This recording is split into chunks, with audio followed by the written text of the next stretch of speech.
Goeienaand, welkom. Kom ons begin en ons sluit eers ons oë.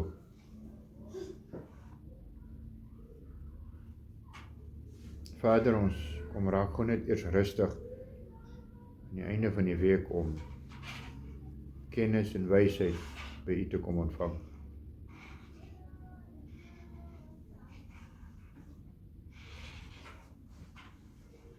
Mag ons altyd stil raak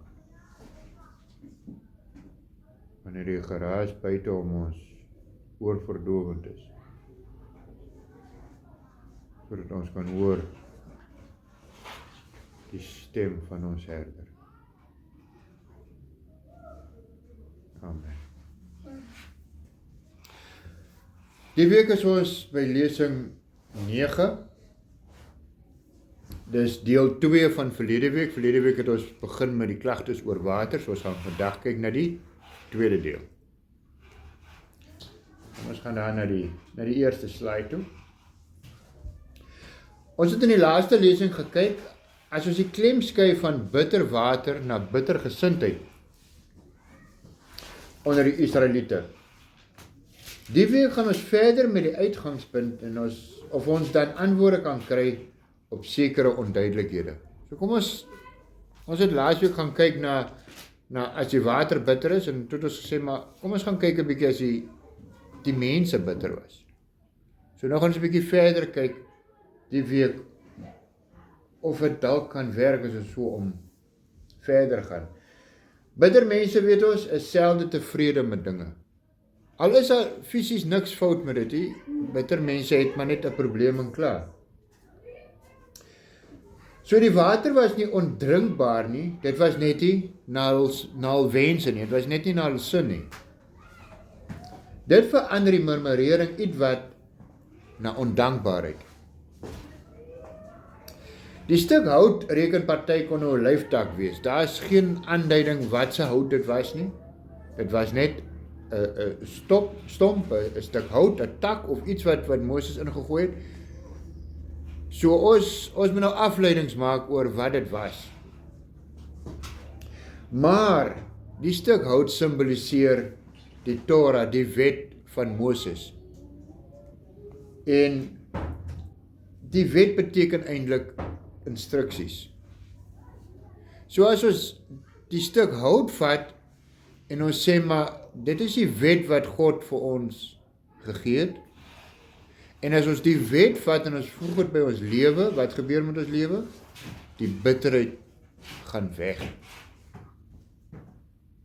So die instruksies wat die water soet maak, as ons die instruksies of die insettinge, die verordeninge of die gebooie by ons lewe voeg, sal ons lewe soet wees. So dit is wat God eintlik vir ons daar probeer wys. Nie net dat dit 'n wonderwerk is dat die water soet raak nie, maar dat dit 'n dood eenvoudige feit is. Kan ek of julle so vra, stamp ek nou die arme ding hierso. As jou kos baie sout is, jy het te veel sout ingegooi, wat kan jy doen om die ergste soutgoed te breek? 'n Rou aardappel in te sit. 'n Rou aardappel. Is dit 'n wonderwerk? Nee. Dis net, ons weet wat ons moet byvoeg. Ja, ek kan ander klap oor.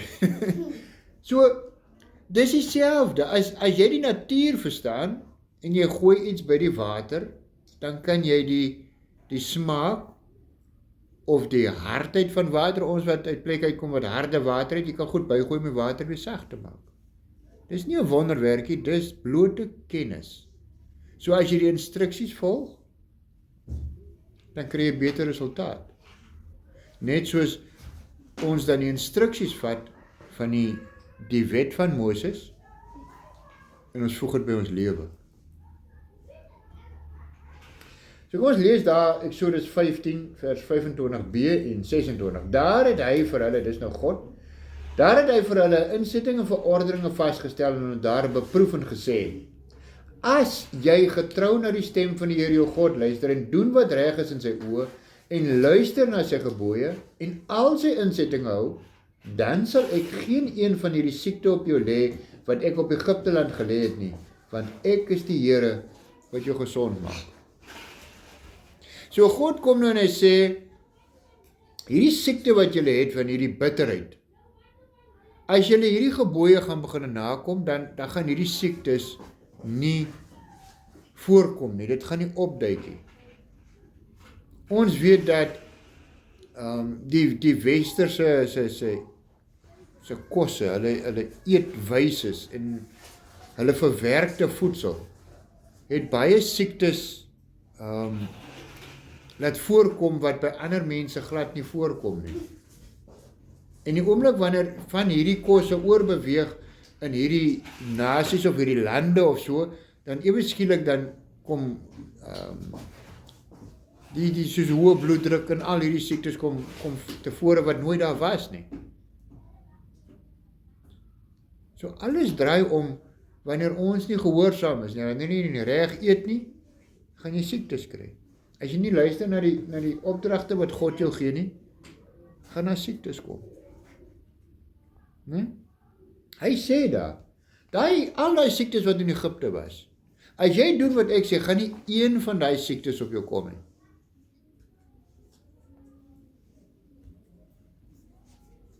Bitterheid op sigself het al klare negatiewe impak op jou gesondheid. Is dit nie al klaar genoeg rede om gehoorsaam te wees nie, dat jy kan gesond wees? Mense besef nie, mense wat heeldag bitter is oor alles, hulle besef nie wat se impak het op hulle gesondheid het nie. En na tyd, dan is hulle kliniek in en kliniek uit, as gevolg van werklike siektes, maar die oorsaak is die bitterheid in die hart. Die oorsaak is die ondankbaarheid vir dit wat God vir hom doen. En dit lei daarna dat siektes sommer net opduik. En dan kan niemand verklaar hoekom jy die siektes het nie. Bitterheid. By die huiswerk het ons gaan kyk, die opdrag was gewees, Jesus het mense gesond gemaak. Maar as ons nou gaan kyk, het Jesus die volgende stuk hout in die bitter water gegooi. En hy het gesê, gaan en sondig nie meer nie. Die hele gedeelte van al die genesings was nie om iemand net gesond te maak nie. Die doel was, Jesus kom en sê, hier is die stuk hout. Hierso is die wet van God. Kom, bekeer jou, raak gehoorsaam in dit, en dan gaan die siekte van jou wegvat. Ek genees jou, maar gaan doen dan verder dit wat ek wil hê. So baie keer dan gaan draai ons by die dood om, sê ons, maar nou gaan ek my lewe reg ruk. Nou gaan ek reg begin lewe. En hier na 2 of 3 weke wat jy nou weer gesond is, dan begin jy terugval en al jou ou weer. Al jou ou goedjies kom weer terug. En dan moet God nou weer iets oor jou pad bring, net om jou so bietjie wakker te ruk. So ons moet ophou kyk na die genesing. Ons het mense wat sal kom en hulle sal vra bid vir my. Of hulle sal kom na gemeentes toe, omdat hulle gehoor het, mense word genees daar. Net om te draai, uit te loop en hulle doodnormale lewe verder te lei, soos wat hulle geleef het voor die tyd. En dis juist wat Jesus nie wil hê nie. Jesus wil hê jy moet verstaan, ek kan jou genees, maar doen dan verder dit wat ek van jou vra. Ons gaan kliniek toe, en wanneer jou bloeddruk of iets hoog is, dan is die heel eerste instruksies wat die dokter of die suster daar vir jou sal gee is, moenie die goed eet nie, moenie dit doen nie, moenie dat doen nie. En dan stuur hulle jou huis toe. Wat gaan doen jy by die huis? Jy eet soos wat jy wil, jy stuur jou nie daar in nie. Volgende maand kom jy weer by die kliniek, selfde resultaat. Wat gaan hulle nou doen? Nou gaan hulle vir jou pille voorskryf, want jy wil dan nou nie hoor nie. Nou moet jy elke dag pille drink. En wat doen ons nou? Ons eet nog steeds net so verkeerd, maar hy dag of 2 voordat ons kliniek toe gaan, en ons moet weer dokter sien, dan sny ons gou vinnig al die verkeerde goed uit, net dat ons bloeddruk nou weer reg is. Kom ons daar, bloeddruk is reg, dan dink dokter, okay, dit is as gevolg van die pille. Maar jy het net gou vir 2 dae gou net reg geleef en onmiddellik het jou liggaam gereageer, jou bloeddruk is nou weer normaal, en dokter hou jou verder op die pille. En so hou die siklus aan en aan en aan, en dis nie wat Jesus wil doen nie. Jesus wil jou een keer kom genees, en as jy dan op daai pad loop,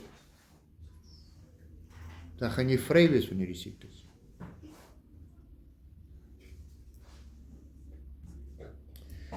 Daarom het hulle by Elim gekom, waar 12 waterfonteine en 70 palmbome was, en hulle het daar by die water laar opgeslaan. Nou, 1 waterfontein vir elke stam, daar's 12 waterfonteine. Ons het nou gegaan van 1 waterput daar by Mara, 1. En nou wat hulle die hout ingegooi het, en ons nou half ons gaan bekeer, en ons gaan nou weer sê, Here, ons het gehoor wat jy sê, jy het vir ons die instruksies gegee, ons gaan dit nou volg. Wat gebeur onmiddellik? 12 waterfonteine, waterfontein vir elke stam. Oorvloed. Die 70 palmbome, want daar was 70 oudstes onder die groep mense wat trek. So die oudstes is die mense wat die hoofde is.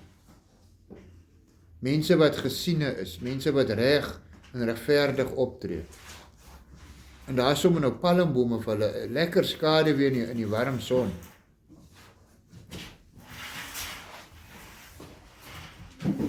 As jy jou ondankbare bitterheid verruil vir gehoorsaamheid aan God, sal jy die lewende water raak sien en die oorvloed ervaar. Onthou nou net, ons het begin en daar was niks fout met die eerste water by Mara nie. Nou die volk sy bitterheid gaan verander en ewe skielik het hulle oorvloed.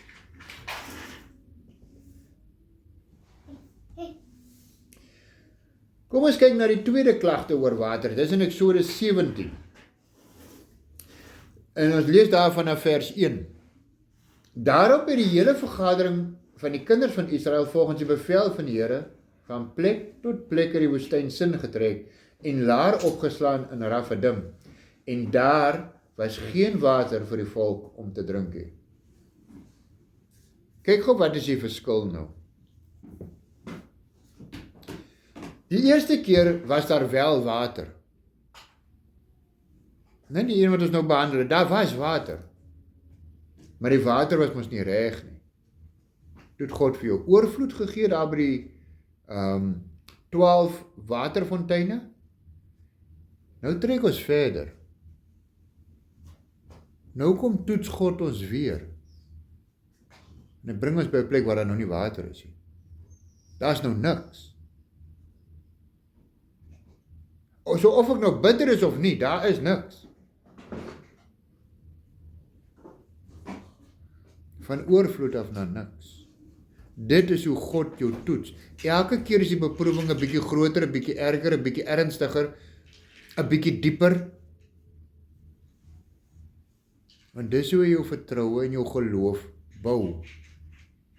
Dis soos oefening.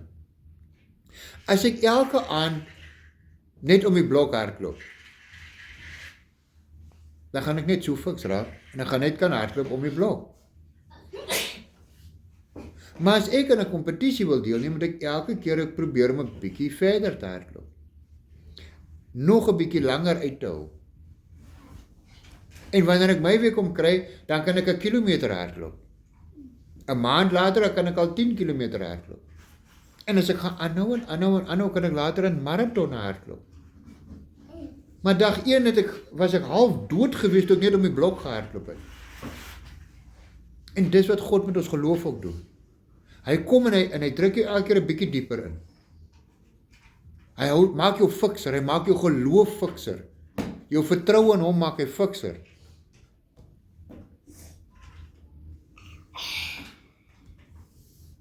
As God jou geloof wil laat groei en jou vertroue in hom wil vermeerder, sal jy hierdie tendens heeltyd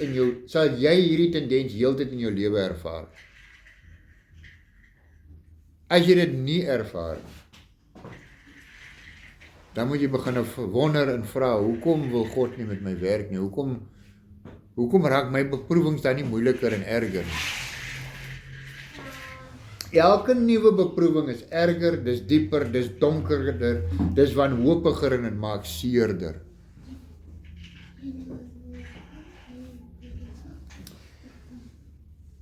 Ek het jou gewys, ek voorsien water. En leer jou hoe om dit soet te maak. Dis my die eerste beproewing. Vertrou jy my, vra God, dat ek water kan voortbring waar daar nie is nie. So ons sien nie nou water nie. Daar is niks hoop nie. God kan nie sy almag aan jou wys as jy heeltyd oorvloed het, heeltyd gesond is, heeltyd vrede het.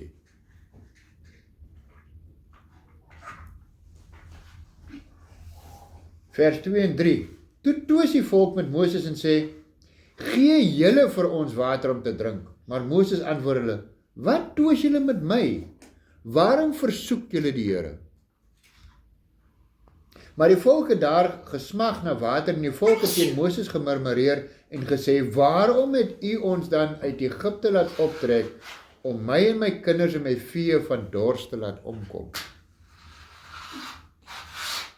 Kan julle sien hoe hardloop ons nou terug na dieselfde gedrag wat ons gehad het met die vorige gevalle? Hier kom ons beproewing en dan wil ons terug hardloop. Hier kom ons beproewing en ons wil ander die skuld gee. Hier kom die beproewing en ons wil vir God vra, maar wat nou? Hoekom doen jy dan nou dit in ons? Ons was al right geweest daar wat ons was. Jy druk my dan nou dieper hier in die moeilikheid in. Kan jy dink aan 'n voorval in die Nuwe Testament waar die disippels so getwyfel het? Dit nadat hulle net soos die volk in die woestyn wonderwerk na wonderwerk aanskou en beleef het. Het een van julle 'n voorbeeld?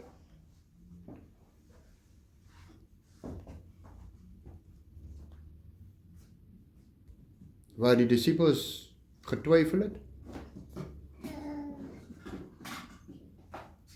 Iets wat hy dalk vermeerder het? Doordat te min was?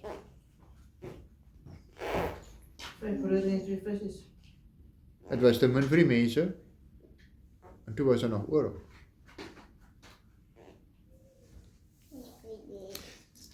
Ek het 'n voorbeeld daar, so Jesus maak die storm stil. As in Matteus 8 vers 26 toe vra Jesus hulle, waarom is julle bang, klein gelowiges?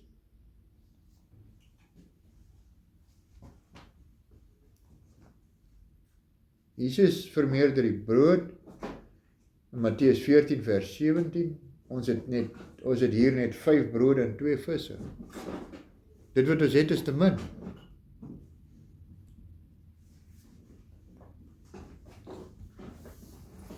En die plek Massa en Mariba genoem. Sien julle, hierso verander hulle die naam.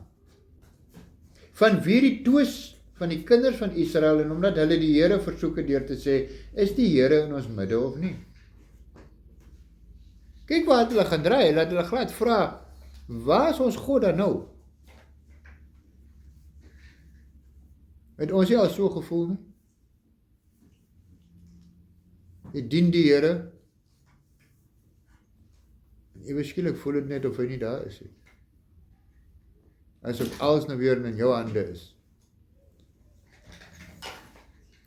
Massa beteken 'n toets, Mariba beteken toos, gestry. Dit is waar God ons getoets het en ons het gestry daaroor. En dan lees ons in Matteus 4 vers 7, jy mag die Here jou God nie versoek nie. Dis wat Jesus vir die duiwel gesê het, toe hy Jesus probeer versoek het. En ek dink ons doen dit baie. Ek dink ons versoek die Here onwetend in meeste van ons gebede.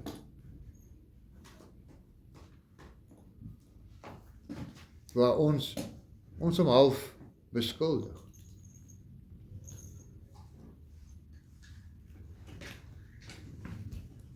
Net so 'n gedagte. Mara se naam is nie verander soos hulle gewoonlik gedoen het nie, dit het Mara gebly. Hier verander hulle Raphadim se naam na Massa en Mariba. Dis waar die gedagte vandaan gekom het dat daar nie fout was met die water nie, maar wel met die volk. Laaste maar nie die mense nie as huiswerk. By die volgende les sal jy sien, is daar 'n taak om in te dien. As jy enige vrae oor hierdie gedeelte?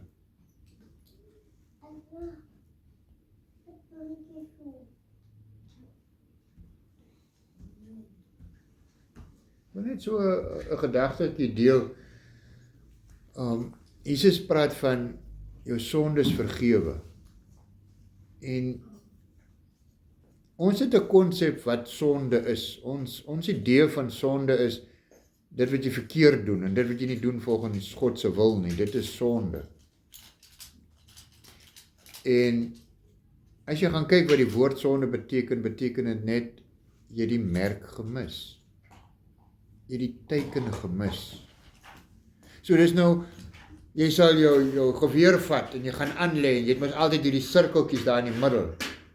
En dan moet jy skiet, as jy teiken, jy moet hom raak skiet. En wanneer jy aanlê en jy skiet mis, dan het jy jou teiken gemis. Jy het die merk gemis. Dis wat sonde is. Jy het iets gedoen, maar jy het nie jou teiken bereik nie. En dan kom Jesus en hy sê, ga net en sondig nie meer nie. As jy nou weer aanlê, maak seker dat jy reg skiet. Maak seker dat jy op die regte pad loop. Maak seker dat jy die regte optrede het wat pas by die daad waarmee jy besig is.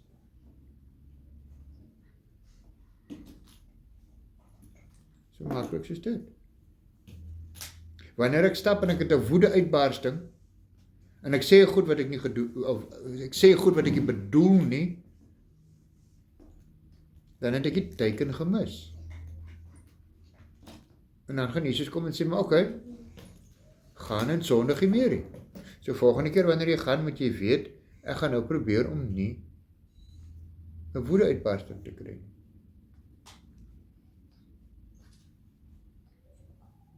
So maklik so dit.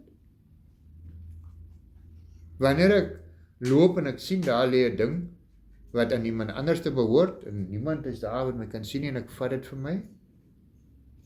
Wat het ek gedoen? Ek het die teiken gemis, ek het die merk gemis, want die doel was gewees, ek moet dit vat en aan die eienaar gaan teruggee, want ek weet wie se dit is. Dis wat sonde is.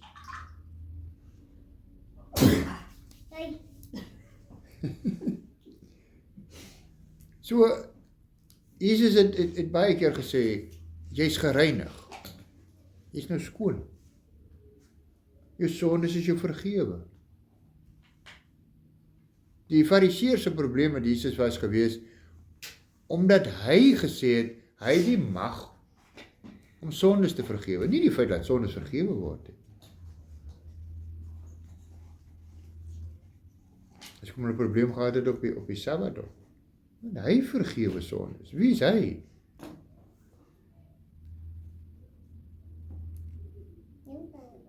Hy gee ons 'n kans om die week te gaan en te gaan sê, hier is my teikens wat ek gemis het. Ek gaan die week probeer om raak te skiet. Kom ons gaan kyk na die huiswerk.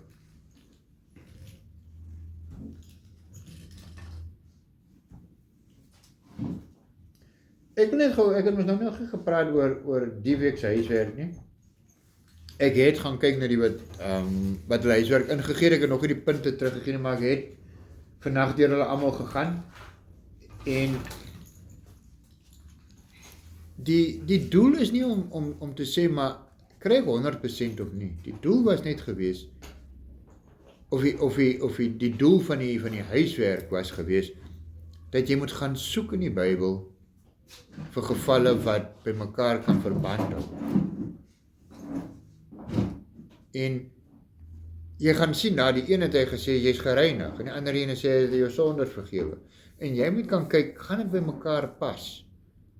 Dis al doel met die huiswerk. Het gaan nie oor of jy 100% kry nie, het gaan nie oor of jy 0% kry nie, het gaan oor, het jy dit gaan doen? Want môre oormôre, dan is die kursus verby, jy sit by die huis, en dan kan jy gaan en jy kan self Bybelstudie gaan doen, jy kan self 'n bietjie gaan soek en self 'n bietjie gaan naspeur. Dis graag wat ek wil hê aan die einde van Deuteronomium is dat julle elkeen 'n vaardigheid aangeleer het om te gaan soek. Soek en jy sal vind. Klop, maak die skrif oop, gaan klop aan die Here se deur en sê, Here, wat staan hier? Pas die goed by mekaar, of hoekom? Die ding maak nie sin nie. Soek en jy sal vind. Maar jy kan nie iets vind as jy dit nie gesoek het nie. Sleutels gaan nie net gevind word nie. Jy moet hom gaan soek. So die leeswerk, daar by taak nommer 9, lees die hele gegewe gedeelte deur, is Eksodus 14, vers 1 tot 31. En dan ons het laasweek, net so 'n bietjie afgaan daar, ons het in laasweek se huiswerk gesien dat Jesus mense genees deur hul sondes te vergewe.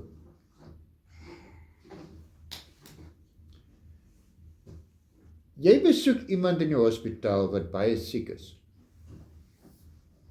Die persoon vra jou die volgende vraag. Jesus het mense genees deur hul sondes te vergewe. Hoekom wil hy my nie ook genees en my sondes vergewe nie? Want ek wil gesond word. Wat gee vir daai persoon sê?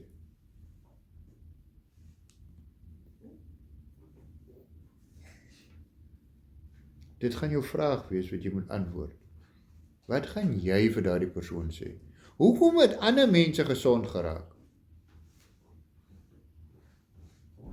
Maar nie ek nie. Hoekom kan God kom en sekere mense van kanker genees? En hier sit ek doen alles tot die beste van my vermoë. Ek het 'n verhouding met die Here. Ek leer mense, ek lees die Bybel, maar hier sit ek en ek raak nie gesond nie. Wat word so 'n persoon? Hoekom wil God dan nie vir hom gesond?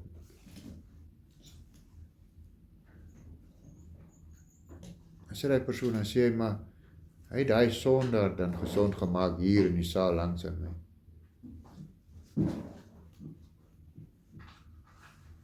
Maar ek wat sy diensknegt is, bly siek. Skryf jou antwoord vir die persoon neer en stuur dit in. Dink jy nou self en jy gaan nie net kan sê sommer. Persoon wat met 'n vraag worstel en hy wil graag 'n verduideliking hê.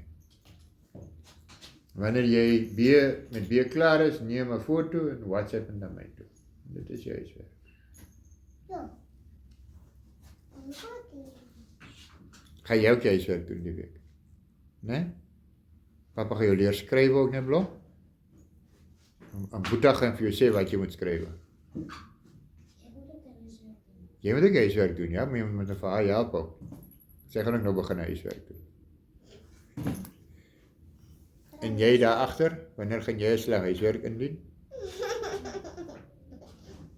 En die wat nou nog nie die week sy huiswerk gedoen het, die moet dan nou 2 take indien vir volgende week. Ja, jy hoef net 1 in te dien. Jy gaan ons nou begin. Baie dankie dat julle gekom het. Mag hierdie week vir julle wonderlik wees.